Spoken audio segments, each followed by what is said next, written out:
Okay, welcome. You're watching Nigeria Today on Refresh Nigeria. Let's take a look at some of the issues that are on the front burner in Nigeria and analyze how they affect you and how you and I can contribute to solve the issues. The tendency is to wait for others to solve our problems for us. It's a law of nature.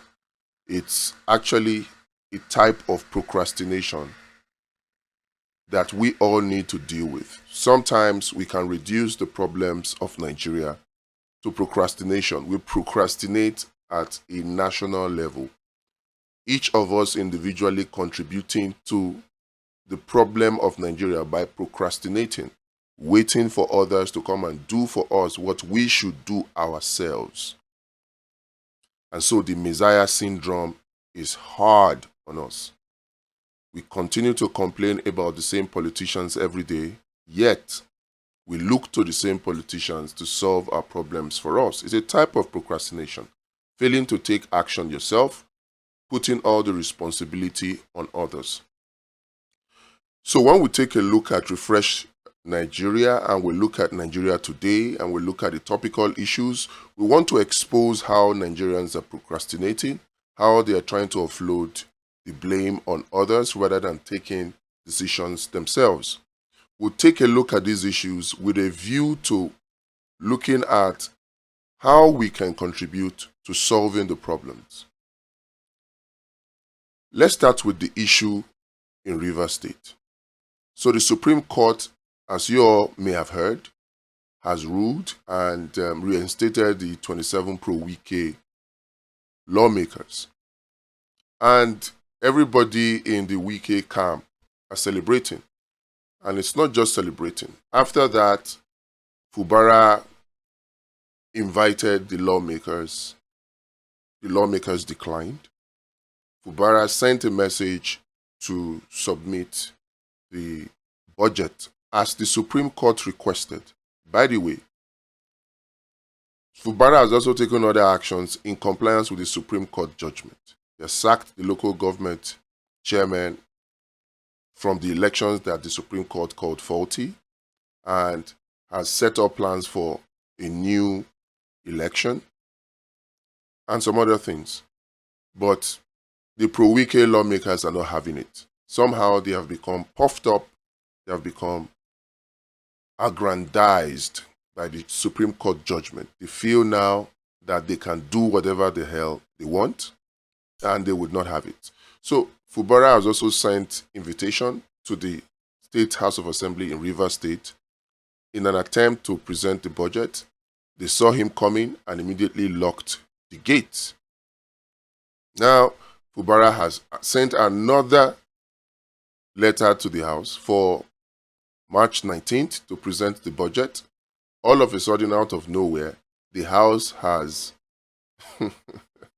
led by the Martins Ameoleo Speaker, has gone on recess, indefinite recess. They claim it's as a result of the threats to it by the Ijaw Nation. This is the situation of things in Rivers State. Rivers State really has never enjoyed, since May 29, 2023, the dividends of democracy, the benefits of governance. It's been fight after fight since that time. Now, many people are asking Tinubu, the president of Nigeria, to intervene. Yes. Is this a good thing? The truth must be told. The problem that Fubara is facing now is caused by Tinubu, and asking Tinubu to intervene again is not only unconstitutional, as it was before, it is also problematic. And the truth must be told. Why is this so? Tinubu is a godfather. He has held on to Lagos State now for over 25 years. And the truth is, he likes to hold on to things. What he did in Lagos, he's trying to do in Nigeria. So how would you expect somebody who is a serial godfather, who is a serial thug user, yes, to now not support or advise another person to not be a godfather or not be a serial thug user. How would you expect that? Another thing would be the fact that Tinubu, of course, would like to run again in 2027. And to that end, he will want Rivers again. And if you remember, according to INEC, many Nigerians don't believe this. The popular belief is that Wike rigged the Rivers election for Tinubu. That's the popular belief. But according to INEC results, Wike delivered Rivers State for Tinubu. And Rivers State is one of three very important states in Nigeria: Lagos, Port Harcourt, and Kano. If Tinubu really wants to win or run again in 2027 and win, who would he support? Somebody who gave him Rivers State in 2023, or somebody who he did not know before 2023?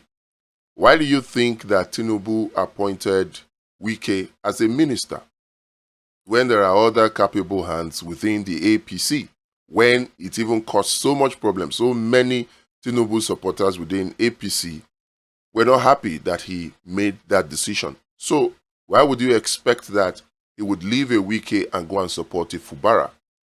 If Tinubu intervenes again in Rivers, it will be to cause more problems for Fubara.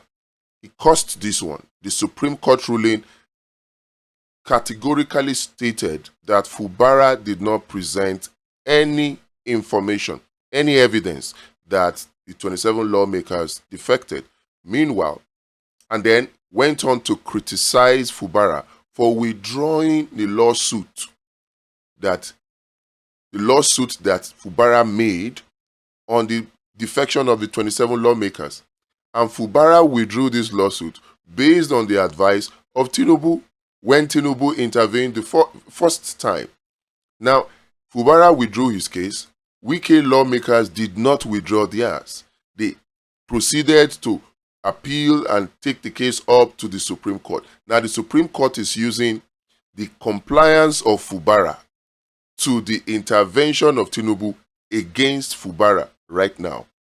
So why would you say that Tinubu should intervene again? If Tinubu should intervene again like he's doing, he will show the same bias that he showed the first time. Already, the Rivers, the Pandef leaders visited him, and he was telling them that they should tell Fubara to respect the law, to obey court judgment, without any word of reprimand or word of caution for Wike. So asking Tinubu to intervene in Rivers politics will actually be pouring petrol to the fire. It's not only unconstitutional, it is biased, and it will only make things worse. Because think about it, the only way Tinubu wins in 2027 is if he rigs.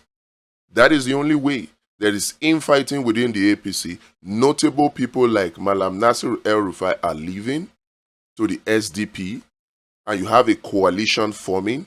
SDP is all of a sudden trying to be revived. You have Labour Party there with the Peter Obi factor. Whether or not Peter Obi will leave, we still don't know. Atiku still intends to run. Now, if all of these somehow reach a consensus, and then you can add on top of that Kwakwanso, and they come together and form a coalition against Tinubu, there's really no way he wins. Absolutely no way he wins. And he knows this. Tinubu knows this. So the only way he wins or remains in Aso Rock beyond 2027 is if he rigs. And one of the best contributions to his rigging, quote and unquote, will be to have a Wike on his side. And he will do anything to make sure that happens. So if you're part of those thinking that the intervention of Tinubu will solve anything, please think again. And let me know why you think that will work. Perhaps you might be right. And then let's take a look at the second issue on our bill today, and that's El-Rufai. I actually like that El-Rufai left the APC to the SDP, but there are some issues with that. The fact that El-Rufai left the APC shows a crack. It shows a crack in the APC. Although I am cautious, because this was how Daniel Bala and some other persons left Tinubu in 2022 in the build-up to the 2023 presidential election. And we were celebrating that, oh yes, somebody in the caliber of the former SGF left, Daniel Bala left. We were celebrating that. But now, if you look back, it will look as though that was premeditated, it was pre-planned. It was as if Daniel Bala was sent to Atiku as a mole. He was sent there as a mole so that there can be this rivalry. Instead of having the whole Christian support for Peter Obi, then you will say, oh, there are people like Daniel Bala that are Christian, that are from the north, that are in support of Atiku. So that way you divide the opposition votes between Atiku, Kwakwanso, and Peter Obi. It looks more like it's a plan. I hope that this is not a plan. Many of you may think it's not a plan because it was right after the victory of Tinubu that the rift between Tinubu and El-Rufai started. I find that very, very curious, that the same Tinubu who pushed El-Rufai to take on a role in his government is the same Tinubu who, out of nowhere, now did not want El-Rufai in his government and had to now hide behind the DSS and the DSS report to use the National Assembly to stop his confirmation as a minister. I find that curious. Whether or not it is a plan so that El-Rufai will have a ground to leave the APC to go and weaken the opposition, whether or not, we'll find out in the course of time. But then if you look at it again, it's a good thing that El-Rufai has left the APC and left the Tinubu support team, right? Because we can now begin to hear things that they did in secret. They are beginning to come out in the open. Whether or not those secrets are enough to convince over 60 million Nigerians that have been habitual voter apathy people to come out and vote, we'll see how that goes. But at least now we are hearing some ministers paid to be ministers, which is a corrupt practice. We're hearing that. We're hearing some of the other secrets within the APC. So we're hearing all of those. My hope is that, and this is why I say that I am happy that El-Rufai left the APC.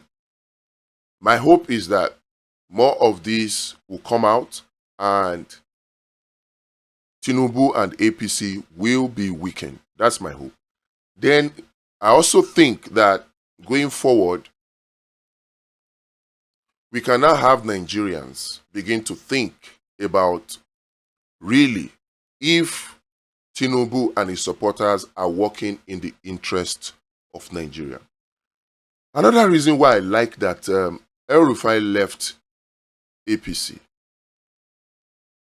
is that now we'll begin to see that Tinubu is not invincible. Tinubu is defeatable. But then I have some challenges.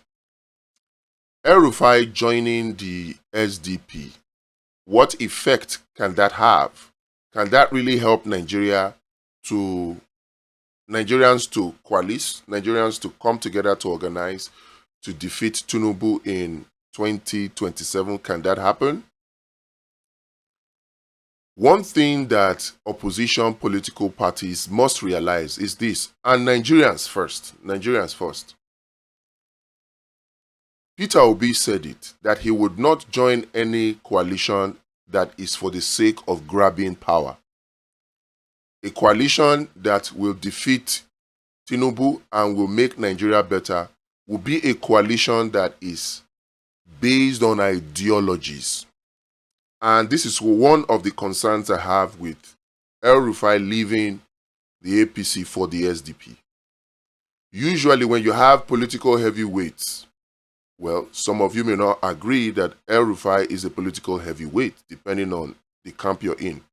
But when you have somebody of the caliber of Malam Nasir El-Rufai joining a party like SDP, the tendency is for him to influence the party more than the party will influence him.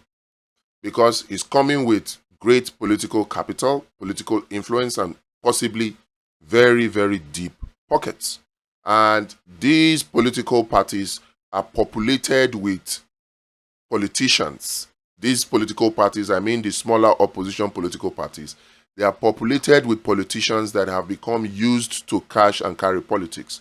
All they do is sit down and wait for defections like this. You never see them educate Nigerians, even though political education is one of the core duties of political parties in Nigeria. You will never see them educate Nigerians, engaging in campaigns to educate Nigerians about the electoral process. You will never see them do that. All they do is sit and wait for defections. And usually, the reason they wait for defection is what? They wait for defection so that people with big pockets, with deep pockets can come and then splash money, and they can make some money, and that's it. That's all. We saw that happen with Labour Party, didn't we? So because of this, I'm not so excited about it. The fact that the SDP has not come out with some political party reforms, like the issues of nomination forms being free or at least less than 50% of annual minimum wage. Less than 50% of annual minimum wage, so that nobody is disenfranchised. The elections in Anambra are about to start now. Political parties are already talking about nomination forms, and Labour Party is not excluded. Now, nomination form of 30 million. How many Nigerians can afford that? So, by setting the nomination form beyond 50% of the minimum wage in Nigeria, what you have done is you have disenfranchised majority of the working class in Nigeria. And unless the SDP engages in this reform, it doesn't matter who defects to the SDP or what coalition they form. Nigeria will simply not see any ray of hope, and they will simply not come out to vote in the election, which is one of the strategies of Tinubu, voter apathy. So SDP, by the defection of Malam Nasir El-Rufai, would not take care of voter apathy in any way except they engage in the political party reforms that we're talking about. These smaller parties, particularly in the forthcoming Anambra elections, are already talking about electing delegates. Now, this is where corruption in the internal democracy and party primaries start. By the time you elect delegates, you may say in the open that, oh, the delegates cannot be bribed. Is that true? Once you have delegates, the process of electing them is flawed because it will be skewed in favor of certain people. And then once the delegates are elected, okay, tell her that I'm coming, okay? So once they are elected, the ball is out of the control of the party. The aspirants now begin to look for how to induce them, and money must definitely change hands. So if a party like the SDP is to make any impact, the starting point will be to say, let our mode of primaries be direct primaries and transparent one, online direct primaries. In fact, you can even make it so open that Nigerians in diaspora, even if INEC would not allow it, there is no law that prevents political parties from allowing it and saying, let Nigerians in diaspora that register as members of this party be able to vote during the primaries. Absolutely nothing stops that. So if you're not talking about political party reforms along these lines, then it will just be a big waste of time. Another thing that they need to do, the SDP in this case, is they have to come out with clear-cut ideologies. DG Adeyonju did a press conference yesterday, and he was outlining the fact that all the opposition lawmakers, senators or House of Rep members in the National Assembly today, all of them, PDP, SDP, NMPP, just name it, none of them have opposed openly. And this is sad. None of them have come out to openly oppose the policies of Tinubu. Elsewhere, in America, no matter how good the policies even are, so far as they are not a national issue, you're not talking about, okay, the Nigerian army, right? When somebody like Donald Trump appears before a joint session of Congress, right? You see that when Donald Trump is talking and is trying to blow his trumpet with regards to what he has achieved in a partisan way, you see opposition lawmakers, they never stand up. But when he's talking about, oh, we need to build our military, they're talking about things that are nationalistic, you see them, they stand up. It is the job of opposition parties to oppose. That is their job. If there was no need for opposition to oppose the policies of government, then there would be no need for opposition parties. But the opposition that we have now, they have failed. And why have they failed? Because of lack of ideologies.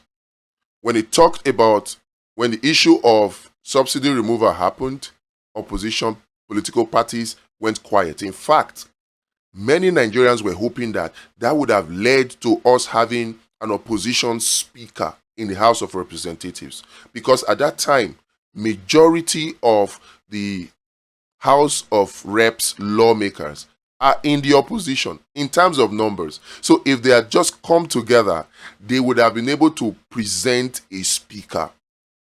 And we would expect that it would make sense because this happened June 10, some few days after May 29th, when the fuel subsidy was quote and unquote removed. And Nigerians were angry. NLC was threatening strike and all that. Strike that never happened anyway. So, but the opposition, they didn't care about that.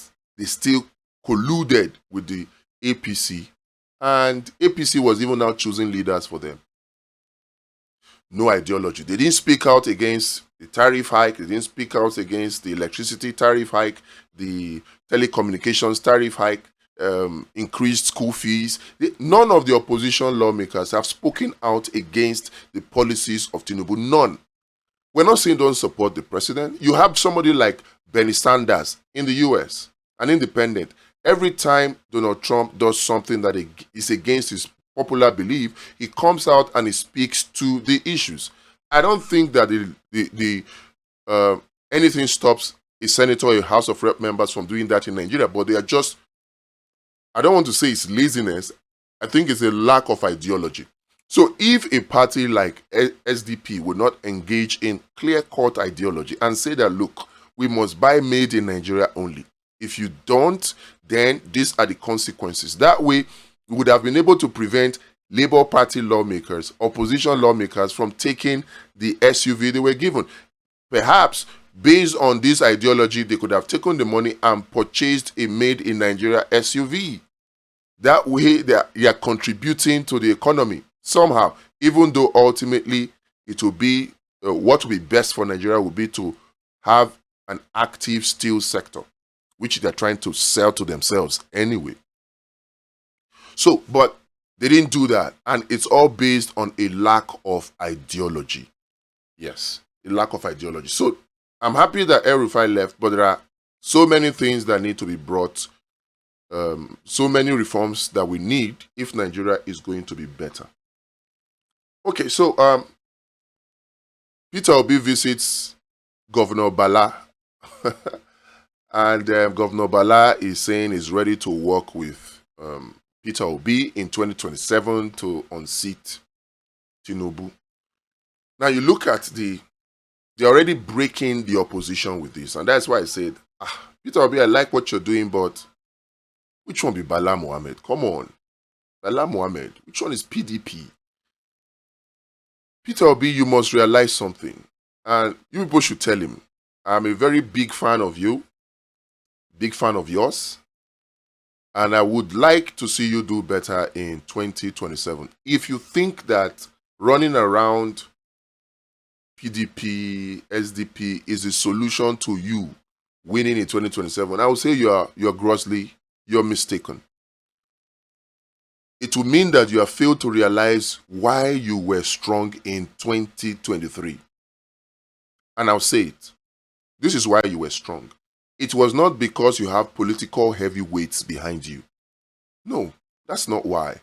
You didn't have political heavyweights behind you in 2023. What makes you think you need political heavyweights behind you now? People rallied round you because they didn't see political heavyweights. Seeing political heavyweights behind you just reminds Nigeria that nothing is going to change. They experienced it in 2015. They don't want a repeat of that experience because these political heavyweights, they are not interested in it for the betterment of Nigeria, for a new Nigeria that we all seek. They are in it just to grab power. And you said it before, when the whole talk of alliance with Atiku and Kwankwanso came up, you said it. What has changed? I hope you're not going back on your words to now begin to consider it. If you do, you will lose a whole lot of people because they will just simply give up and say, no.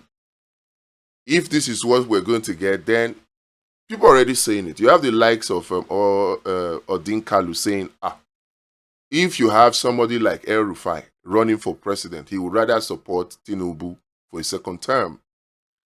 Let's not give Tinubu and APC a win unknowingly. Let's not hand them a win by aligning ourselves to so-called political heavyweights.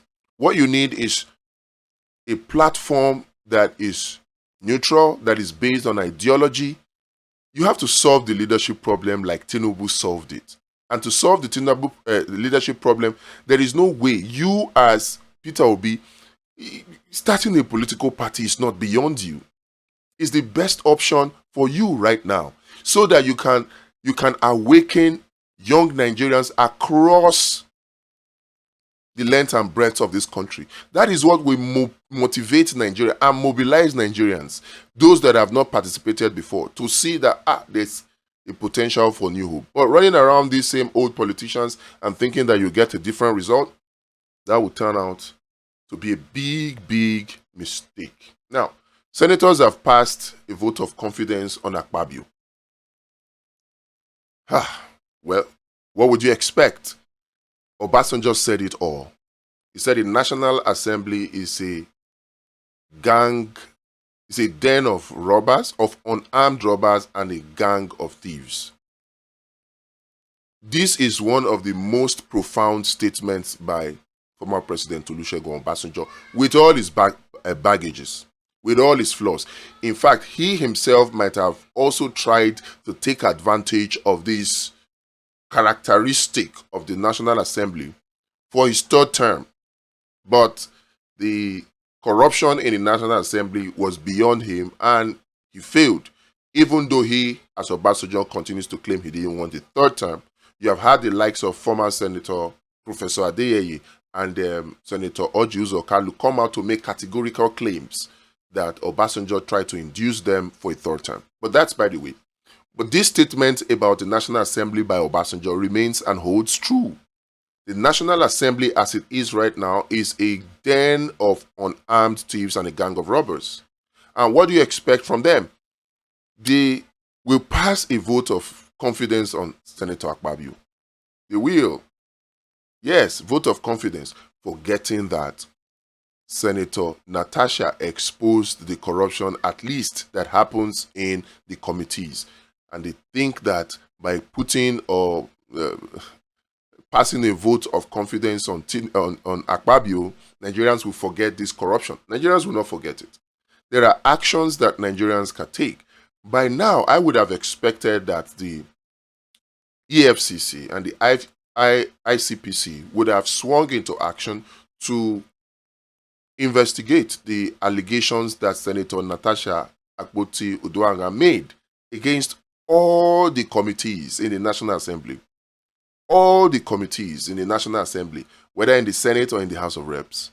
How committees use, committee leaders, the chairman, the vice chair, and the clerk of the committee, how they all share monies that are meant to run the committee. These are heavy allegations. These are constitutional and violations of the law. They are constitutional violations. And you would expect that the anti-corruption agencies would have swung into action, but so far nothing has happened.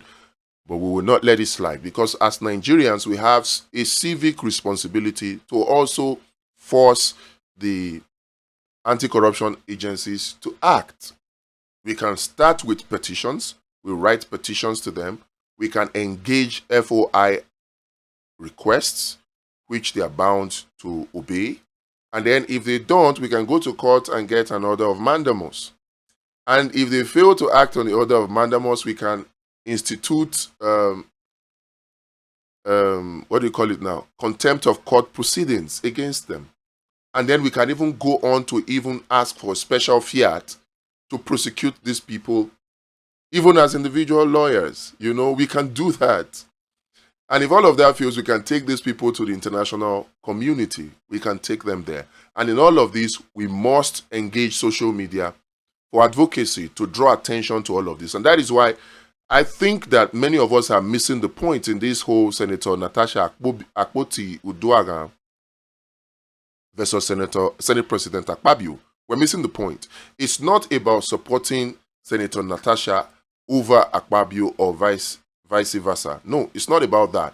It's about respect for the rule of law. It's about respect for due process. Yes, if you think that Senator Natasha violated the rules of the House, no problem. Follow due process to punish her. Don't rush it like you rush it. Don't violate a court order in the process to doing it.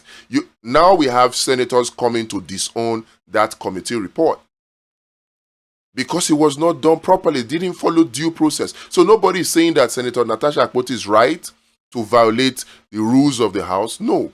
And in any case, why is it that it is different for Senator Natasha? We have seen Senator Oluremi Tinubu do worse than Senator Natasha did while she was a senator, to the extent of even slapping somebody. We saw the videos.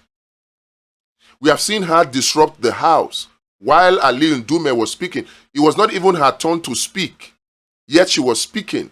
She didn't even stand. She was disrupting the House. We didn't hear her get suspended for 6 months. We didn't hear it. The same thing happened to even Senator Akpabio. Under Saraki, we didn't hear Senator Akpabio get suspended for 6 months. And to even make the matters worse, there are several senators that have been suspended that have gone to court, and the court has ordered that the National Assembly does not have the power to suspend for more than 2 weeks. So you have these antecedents, these legal precedents. Still, the Senate went on in a very rushed and unethical manner to suspend Senator Natasha. It's a violation of due process. It's a violation of Senator Natasha's right to fair hearing. It's a violation of the rule of law. This is what we are fighting. And to say that it is wrong for Senator Natasha to go to the IPU is to say that, oh, when we are offended, when we have our rights violated, we should keep quiet and we should not talk. Bring media attention to it. Bring international attention to it. It is not a disgrace to Nigeria. We are here when what happened between Trump and the joint session of Congress happened, when you have an opposition lawmaker hurling and disrupting the proceedings of the House in the US. We didn't say it was bringing. It's a normal thing. People have a right to ventilate their displeasure at perceived oppressions. So it is not bringing Nigeria disgrace for her to go to the IPU. Now, this is not to support her, even though right now, because the violations are skewed against her, I would tend to support her, but not because of her as a person, but because through her, the rule of law and due process is being violated. Because through her, she has made certain allegations about the corruption in the Senate that anti-corruption agencies are not paying attention to. This is why it appears as though people are taking sides with her, but it's not really taking sides with her. She has her flaws. She has not come out to speak against any of the draconian policies of Tinubu. She accepted, even though I'm not sure about that. I think the cars were already given before she came, or maybe she took it anytime. Okay, well, But she didn't speak against the 160 million naira SUV. She didn't speak against it. We have not seen her really come out to speak against the anti-people policies of Tinubu. But that notwithstanding, it might be because she's been shut up, or she's been shut down, like she has alleged with the case of Ajaokuta Steel, that every time she's brought a motion, the motion has been killed. It could be because of that. So let's not throw away the baby with the bathwater. This whole Senator Natasha versus Akpabio case is not about taking sides with the individual. We should look at the critical matter, which is respect for the rule of law and due process. This is why we as Nigerians now must take action in terms of writing petitions to the anti-corruption agencies, particularly with respect to the allegations and the revelations made by Senator Natasha Akpabio on the corruption, at least that goes on in the committee. You may say it's small money, but na small money, now they take remove Tafa Balogun. Small money. It might be this small money that they did not take time to bury very well that will expose them. Never can tell. So let's take time to write those petitions and restore rule of law and respect for due process. I was going to say that we're waiting for the lawsuit of Senator Natasha against his suspension. Yes, but I think events has overtaken that because she has filed that lawsuit now. In fact, if you ask me, she has 2 lawsuits to file. She has to file a lawsuit against her suspension because it's illegal. But the fact that the Senate engaged in that suspension despite a court order restraining them from doing that, without taking any action to set aside that ex parte order, without taking any action to give opportunity to Senator Natasha to present her case, without all of those, right? So you would expect that one of the things that Senator Natasha Akpoti needs to do is to do a lawsuit on that, yes, to file a lawsuit against the unethical treatment she got through her suspension. That's one. And the fact that the committee violated the court order to do so. Those are 2 lawsuits that she must file. And I think she has filed them. So let's wait for the outcome of that. Let's talk about Very Dark Man. Very Dark Man is in China right now. In fact, he's been on social media with videos that are showcasing his activities in China. Yet, Mercy Chinwo has filed a defamation case against him to the extent that the court has issued an order of his arrest. Not the court now, 2 courts, one in Wuse, one in Nyanya. They have issued bench warrant for his arrest. This is funny because while I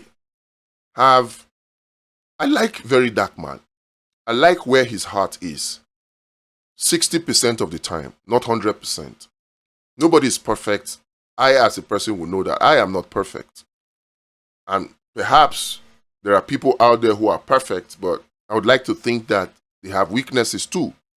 So VDM is not a perfect human being. I like where his heart is 60% of the time. I don't like his dressing. I don't like the fact that he's a man and he plaits his hair and he wears earrings and even has earrings on his nose. I don't like it. But the fact that he's fighting for the average Nigerian is a good thing that we must support. So he's in China and he's looking for ways to help the Nigerian youths, right? And while he was there, Mercy Chinwo files a lawsuit of defamation. He appears in court, his lawyer appears in court for him to say that, oh, look, Very Dark Man is in China, he's not in the country. Even before this case was filed, he's not in the country, right? And the judge or the magistrate still goes ahead to say, no, arrest him. I find that very, very curious. For a Very Dark Man that we are told has a case before that same Wuse or Nyanya court, that has a history of always appearing for his court cases. When heavier issues, more serious cases were filed against him, he appeared. He doesn't have a track record of running, and then a judge or a magistrate just goes ahead and says bench warrant when he's told that the person is out of the country. No, something is not right. And that brings me to the crux of the matter. See, we Nigerians, we must understand something, and we have always missed it. When all these cases happen, we are polarized to take sides. For me, it is not a question of very dark man versus Mercy Chinwo. No, because right now we'll begin to face Mercy Chinwo and begin to ask questions. Why are you? Yes, I will ask such questions, right? She says that Iziti has bloggers, she has God. Is the police, the court, the God that Mercy Chinwo was talking about? If you have God, why not leave it to God? Call on God in your prayers and let God strike very dark man. I would have expected the Mercy Chinwo to do that, but this is not about taking sides. For me, it is about due process and the rule of law. Due process. If Mercy Chinwo feels aggrieved, rather than coming to us to pretend as if her trust is in God, we now know it is not. Her trust is in powerful government officials or government agencies. That's what it would appear now. Yes, she has a right as a person to seek redress through legal channels, and she has exercised it. Nobody should criticize her for that. Very dark man has a right to defend himself, right? But what is the process through which this is happening? Is due process followed? Is respect for the rule of law seen? These are the questions. In fact, these are the issues. If a magistrate would do what he did, I would think that that magistrate has exceeded the powers bestowed on him by the Constitution of Nigeria. See, we make a mistake of thinking that security agencies, anti-corruption agencies, judicial officers are above the law. They are not.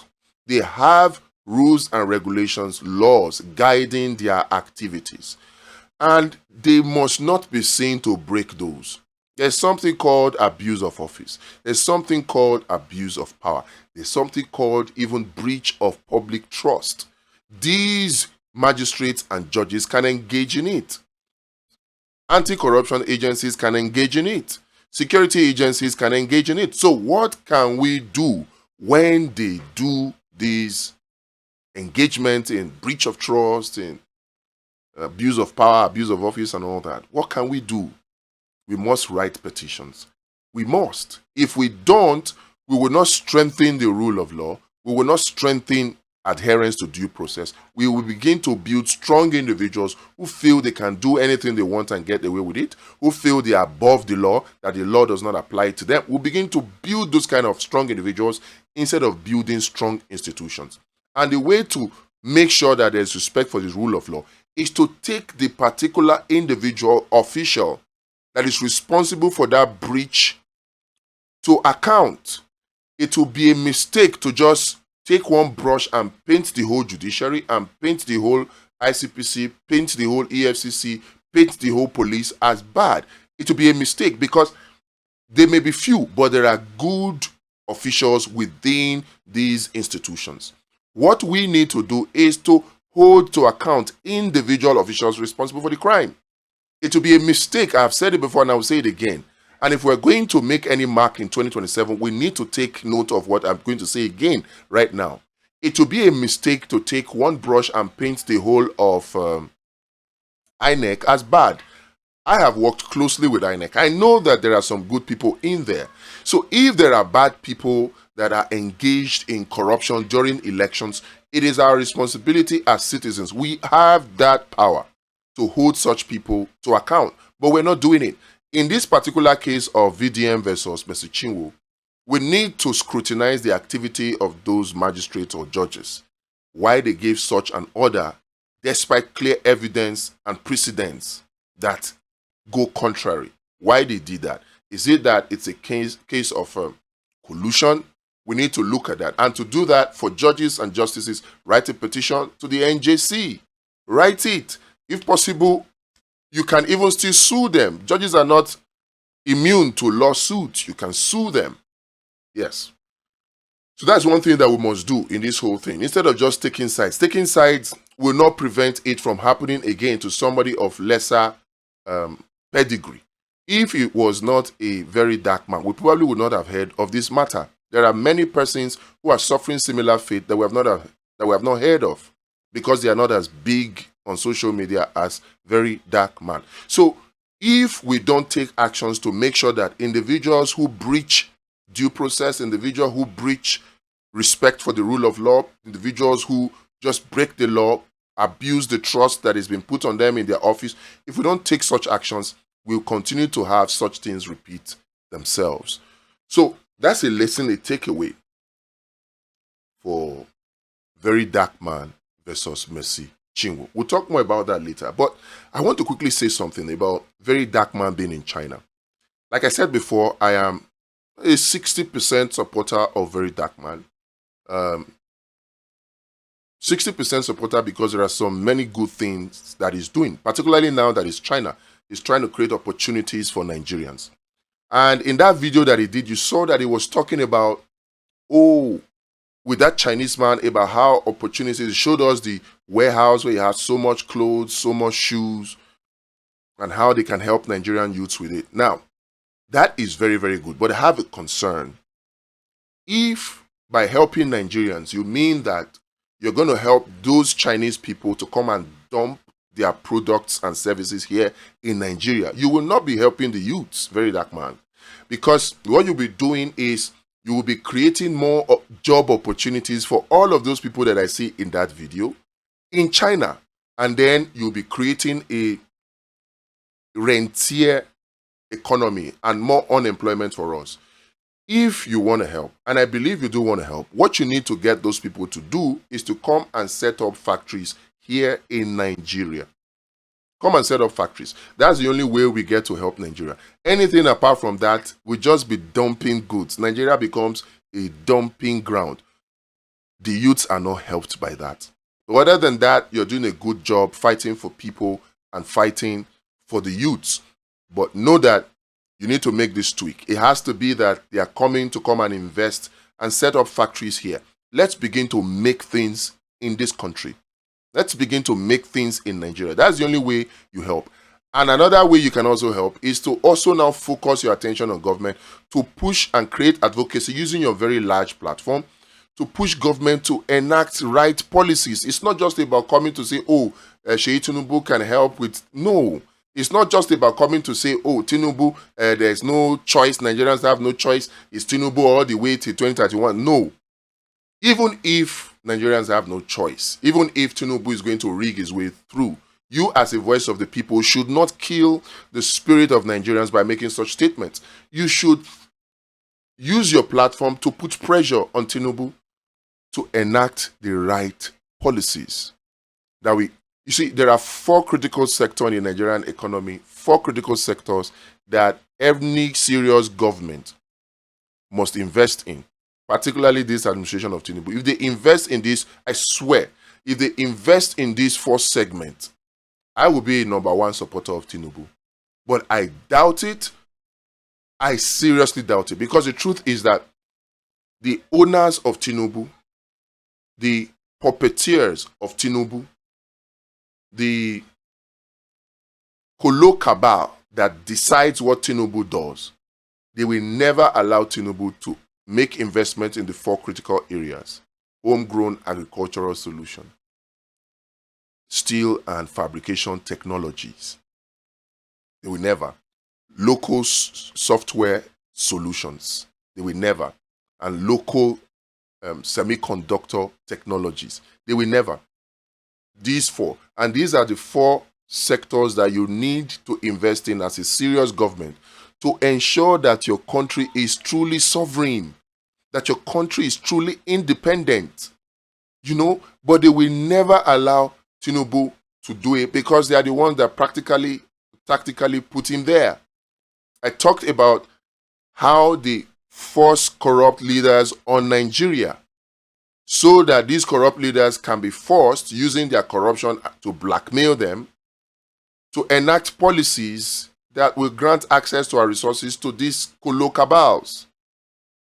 When I talk about resources, I'm talking about the resources of Nigeria. So this is what you need to be doing, very dark man. You need to focus on putting pressure on the government of Tinubu to invest in these 4 sectors. This will create more jobs than you can ever imagine. More jobs than China. China has their primary responsibility to their citizens. It's the responsibility of China to provide for their citizens. You say they are a world power. Yes, fantastic. But they don't owe us any duty to give us jobs. China owes it to her citizens. So we must be careful in pursuing what you're pursuing, saying we are bringing, so that we don't turn Nigeria into a dumping ground when we should be pursuing making things in Nigeria. You know? Yes. So these are some of the issues that I just wanted to take on today. Lastly, okay, they say I don't mention my name. It's tactical. There's a reason I don't mention my name. You see, for Nigeria to be better, for this new Nigeria that we all pursue to happen, we need strong institutions, not strong individuals. I don't want a situation whereby I begin to build my brand and I become a polarizing factor. Like now, very dark man is a polarizing factor. Ordinary Ahmed Issa is a polarizing factor. They are fighting injustice, for social justice. They're fighting social injustice. They're fighting for human rights violation. Yes, but at some point, people now begin to focus more on the individual than on the cause itself. You will see that very dark man has engaged in some human rights violation himself in the course of fighting against human rights violation. The same thing with ordinary Ahmed Issa, the Brekete family, or Human Rights Radio and TV. Yeah? He has engaged in it. In fact, BBC tried to capitalize on that to end him. But the truth must be told in the sense that when we build strong individuals, we weaken strong institutions. What I want us to focus on is the process. And that is why I want our minds to be in the process. If you really want to know my name is on my channel. People who want to, they know my name, but I can't come and be pushing myself. I don't want to build myself as a brand. I want us to refresh Nigeria. And that is why that name, Refresh Nigeria, is what I want to push. Always want to push. Yeah? That's why I don't mention my name. It's not like I don't want to mention my name. Of course I want to mention my name. It's not out of being rude. Trust me. I'm a very respectful person. You know, and I don't want to waste your time. Every time I come out to speak here, I want to speak on things that will drive us in the direction of the new Nigeria that we all seek. And I want our focus to be on that. Before you know now, I can do things, many of the things that Very Dark Man is doing, I have done them, and I'm still doing them. But I don't publicize them. I fight for people's rights. There are many people I have helped to retrieve their money. There are many people I have helped against police oppression. Many people. There are many people I'm paying their school fees. In fact, the school that Very Dark Man went to go and renovate, we renovated that school. Me and my organization, we renovated that school 5 years ago in 2019. Yes. That same school. We renovated it. And that's why I tell you that sometimes we need to be careful. This palliatives economy, palliatives approach is becoming a syndrome. Everything, Very Dark Man cannot solve everything. Ordinary Ahmed Issa cannot solve everything. In fact, you need to go to Ordinary Ahmed Issa Radio every day. You see a lot of people in front of that radio station seeking justice. And they can't attend to them. Not many of them can come from the length and breadth of Nigeria to Abuja to come and seek redress for whatever wrongs they've been done. That is why I feel that we don't need one strong person. We need to distribute it. We need to have a network of patriots across the length and breadth of Nigeria and say, oh, we're not fighting to defend you. We are fighting to defend the process. If you have done the crime, you should do the time. So don't run to us to come and defend you, stop you from doing the time if you have done the crime. But what we're saying is, even criminals have rights. Let due process be followed. If somebody has filed a petition for defamation, don't go and bundle the person as a police officer, against police laws and against police ethics. Don't. That's what if we have a Nigeria where everybody follows the law, where there's respect for the rule of law and due process, Nigeria will be better. And that's why I don't want to push myself ahead of the course. Rule of law, due process. Some people call me idealist. Well, that might be true, but the truth is that we have to have a society that is idealistic, if not 100%, at least 90%. That is what you have in UK. That's what you have in America. An ideal or near ideal society where rule of law is respected and due process is followed. That's what I feel we need in this country. And that is why I don't push my name, I push the cause. Join us to create the Abundance Party. It's a party that we need if Nigeria is to change. Thank you. Till we meet again tomorrow, we'll keep talking about these issues, trying to educate Nigerians as much as we could. This is a very hard job. It's a very, very hard job. I tell you the truth, it's not easy. The people that are responsible for the situation that Nigeria is in, they have deep pockets. But you see, I have tried to organize a group of young Nigerians who are interested in a new Nigeria. But I find out that they are financially handicapped. Financially handicapped. And there is nothing you can do with financial handicap. And so I find myself spending more trying to take care of their personal needs than what I need from them to do to get the job done. So we need to support them. Not just because we need money to set up the party. Like I said before, we need upwards of 5 million to do so. And we need people across at least 2/3 of the states in Nigeria, right? But beyond that, we need to give them some stipends to support them. So whatever you can donate, whatever you can contribute, please do so. There's a link in the description. We're working in close partnership with the Royal Purple Bee Foundation to achieve this. Whatever you can give to support, give to support. We need to send people to the road. The people that need these messages, they are mostly not on social media. The poverty in the country has been weaponized against them so strongly that you have to have a very smartphone and data to be on social media. And majority of the people, they're not that rich to get these two things. And even those who manage to get, they are distracted by entertainment and some other very major distractions on social media. So we need to do the extra work, but we don't have the resources to do it. So should we just give up? No, but we can appeal to you. Support us financially. The account is in the description. We'll be glad if you can help us, all right? And then volunteer to join us to create this new political party. We can do it if we come together.